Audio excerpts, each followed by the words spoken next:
Welcome to సుదేశన వంటలు. ఈరోజు ముద్దపప్పు చేస్తానండి. పచ్చిపులుసు కాంబినేషన్ తోటి రైస్లో తింటే బాగుంటుంది. కందిపప్పుతో ముద్దపప్పు చేస్తున్నాను.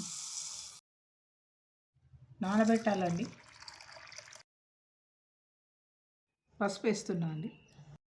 ఆయిల్ వేస్తున్నాను. పప్పు ఉడికిందండి.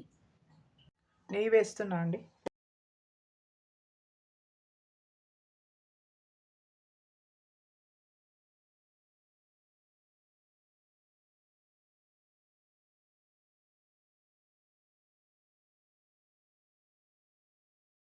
ఇంగు వేస్తున్నా.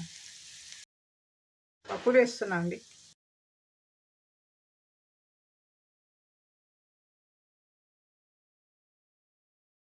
సాల్ట్ వేస్తున్నా అండి. తగినంత వేసుకోవాలి. ముద్దపప్పు అయిందండి. పులుసు పోపు చేస్తున్నా అండి. రైస్లో ముద్దపప్పు వేస్తున్నా అండి. నెయ్యి వేసుకొని తింటే బాగుంటుందండి.